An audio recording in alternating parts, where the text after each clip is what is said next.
Solar shining in the Carolinas. North Carolina ranks third in the nation for solar energy, and South Carolina is expected to lead in solar growth in the coming decades. Fox 46 meteorologist Elisa Raffa is live at a local business brewing a clean and green future. Elisa?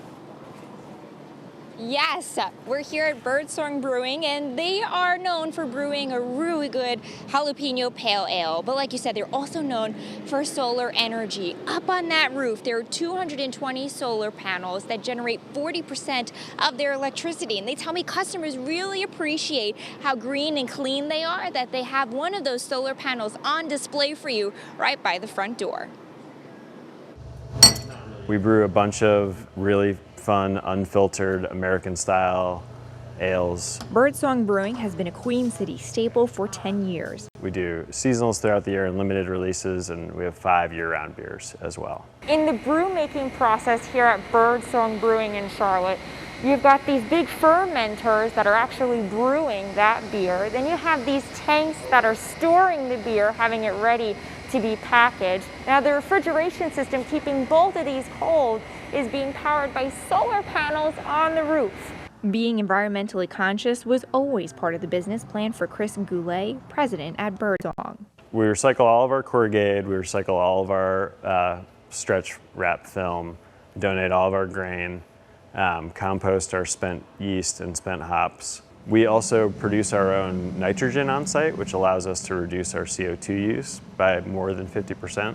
So when a new smash hit beer brought home some extra cash, it was an opportunity for us to make an investment where we could see payback and also use it as sort of an example to the community for what small businesses can do. It was obvious what they wanted to spend the money on. So we have 220 panels on the roof. It's a 70 kilowatt system, and we produce roughly 40% of our own electricity. The panels were up and shining, installed in just 10 days in 2017. The brewery saves about $1,000 a month in producing their own energy.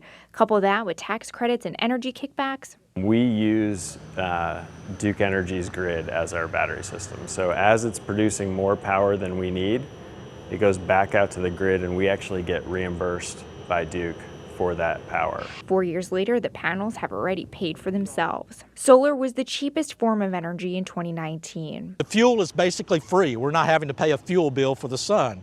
Costs for residential and small business solar are falling. In South Carolina, solar energy growth has doubled since 2014. The Palmetto State is expected to lead the industry, on course to create 70 jobs for every 10,000 people by 2050.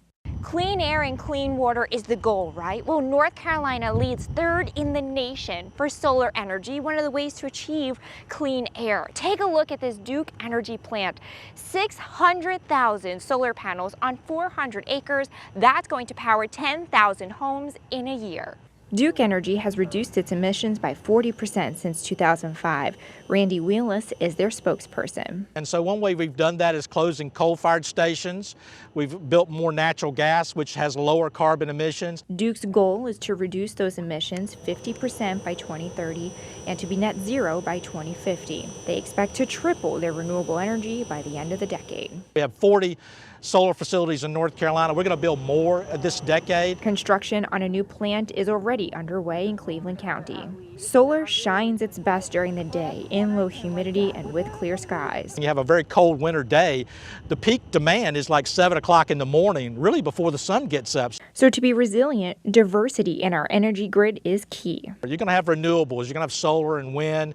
You're still going to have hydro and nuclear and natural gas. So it's going to be a collection of everything because each form of energy has its strengths and weaknesses.